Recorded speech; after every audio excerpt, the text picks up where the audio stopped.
კლეპტოკრატია, დემოკრატიის ნაცვლად, ასე აფასებენ პოლიტიკოსები შაბათის ეთერის საგამოძიებო რეპორტაჟში ნაჩვენებ მტკიცებულებებს ქართული ოცნების პარლამენტარების სამშენებლო ბიზნესებზე. ოპოზიცია ამბობს, რომ ეს პოლიტიკური კორუფციის ნათელი მაგალითია, როდესაც სარგებლობ პოლიტიკური გავლენებით და კორპუსებს აშენებ დედაქალაქის ნებისმიერ უბანში, სადაც მოგესურვება ისე, რომ სახელმწიფო შენი კომპანიის სავარაუდო გადაცდომებზე თვალს ხუჭავს და ჯარიმებსაც გიუქმებს, ისე როგორც ეს მდიდარი დეპუტატის გოდერძი ჩანქსელიანის კომპანიის შემთხვევაში მოხდა. თბილისელების და ჩვენი ქალაქის გაუბედურების ხარჯზე ისინი დიდი ხანია უკვე შეულობენ ძალიან დიდი ოდენობით თანხას, რაც აისახება ჩვენი ყოველდღიური საცხოვრებელი გარემოს განადგურებაზე და იმ გაუსაძლის პირობებში, რომელშიც მათ ჩააგდეს ქალაქი. ჩვენ ვხედავთ, რომ ყველა ასეთი ხმაურიანი სამშენებლო პროექტის უკან დგას პირდაპირ ან ხელისუფლების წარმომადგენლის ინტერესი, ან იმ ადამიანების ინტერესი, რომელიც მათ ირგვლივ არიან მოკალათებული. დიდ ფულს შეულობენ სახელმწიფო მომსახურების ხარჯზე, ანუ სახელმწიფო ნებართვებით, სახელმწიფო პროგრამებით, სახელმწიფო საბიუჯეტო სახსრებით, სახელმწიფო ქონებით, მიწით, შენობანაგებობებით. ეს ადამიანები გამდიდრდნენ. ესენი არ არიან ბიზნესმენები, ესენი არიან მაფიოზები, რომლებიც დიდი მაფიოზის მორჩილებაში იღებენ დიდ ფულს, როდესაც საქართველოს სხვა მოქალაქეებისგან განსხვავებით გაქვს უპირატესი მდგომარეობა, ნებართვების მიღება იქნება, სახელმწიფო ტენდერები იქნება, ქონების შესყიდვა თუ ასე შემდეგ. ეს არის დადასტურებული პოლიტიკური კორუფცია. შაბათის ეთერის გასაჯაროვებული დოკუმენტებით დგინდება, რომ ოცნების დეპუტატებს თბილისში უფრო დიდი კორპუსების აშენების ნებართვას მერია მარტივად აძლევს. ეს იმ ქვეყანაში ხდება, სადაც მოქალაქეებს წლობით უწევთ ლოდინი, რომ მიწის ნაკვეთი დაიკანონონ ან მიწა იჯარით აიღონ. ირაკლი კირცხალია, გოდერძი ჩანქსელიანი, ანტონ ობოლაშვილი, შოთა ბერეკაშვილი. ეს არასრული ჩამონათვალია იმ დეპუტატების, ვინც ბიზნეს ფლობს. ეს არის აისბერგის წვერი. ჩვენ უნდა ვივარაუდოთ, რომ ასე ხდება უმეტეს შემთხვევაში. ანუ ქვეყანაში პარლამენტარების და მაღალი თანამდებობის პირების უმეტესობა ასეთი ტიპის კორუფციაში არის ჩართული. კლეპტოკრატია ზუსტად ამას ნიშნავს.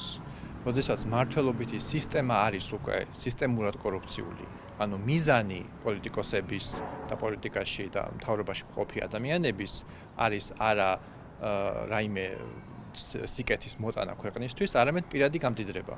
და ისინი ყველაფერს, მათ ძალაუფლებას, ქვეყნის რესურსებს, ხალხის ფულს იყენებენ სწორედ ამისთვის.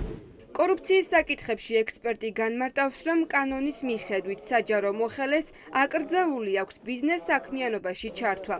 თუმცა არსებობს ვარაუდი, რომ ოცნების წევრებს ბიზნესები მართვაში ფორმალურად აქვთ გადაცემული და რეალურად ამ ბიზნესებს თავად მართავენ. ჩვენ ვიცით, რომ ისინი აფორმებენ ამას თავიანთ ოჯახის წევრებზე, იყო მაგალითად მაგალითები, რომ რაღაც 80 წლის ბებიაზე ქონიათ გადაფორმებული მილიარდობით ვთქვათ ბიზნესი, იგივე ხდება ყველა პარლამენტარის შემთხვევაში და ისიც უნდა ვიცოდეთ, რომ ბევრი პარლამენტარი, რომელიც ოფიციალურად არ არის მილიონერი, მაგალითად მათ შორის სპიკერი მდინარაძეა, ნებისმიერი სხვა, ისინი ზუსტად მაგ სქემაში არიან ჩაფლული. იგივე ბეჟან წაკაძე, რომელიც თქვენ სიუჟეტში იყო ნახსენები, იგივე მშენებლობებს ახორციელებს ვანის მუნიციპალიტეტში, ზესტაფონის მუნიციპალიტეტში, იგივე ხდება ანტონ ობოლაშვილის შემთხვევაში სამცხე ჯავახეთში.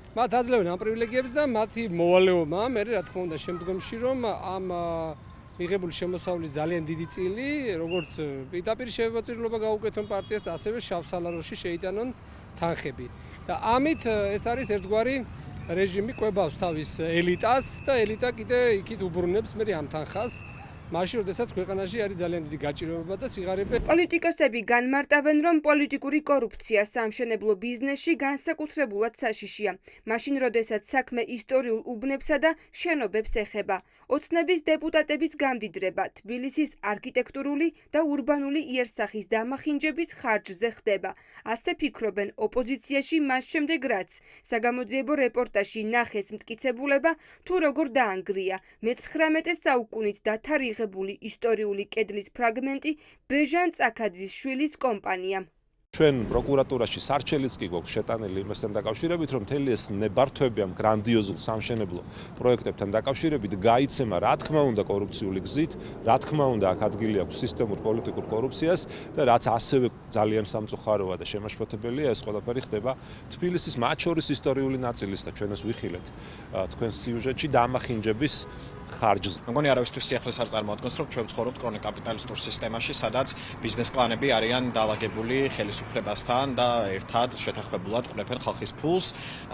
ფედერალისტები მივიჩნევთ, რომ ამ ვითარებიდან ერთადერთი გამოსავალი არის ხელისუფლების ცვლილება და იმგვარი სასამართლო სისტემის დამოუკიდებელი სასამართლო სისტემის დამკვიდრება, რომელიც დაიცავს ხალხის ინტერესს კორუფციული ინტერესების წინააღმდეგ. პოლიტიკოსების დაკვირვებით ბიზნესმენ დეპუტატებს პარლამენტში მხოლოდ ერთი ფუნქცია აქვთ: ხმა არ ამოიღონ და ღილაკ თითი დააჭირონ, როცა ეს პარტია სჭირდება. სანაცვლოდ კი ბიზნესებზე პრივილეგიებს იღებენ. პარლამენტშიც შედიან არა კანონშემოქმედებითი საქმიანობისთვის, არამედ იმისთვის, რომ უფრო მეტად გამდიდრდნენ.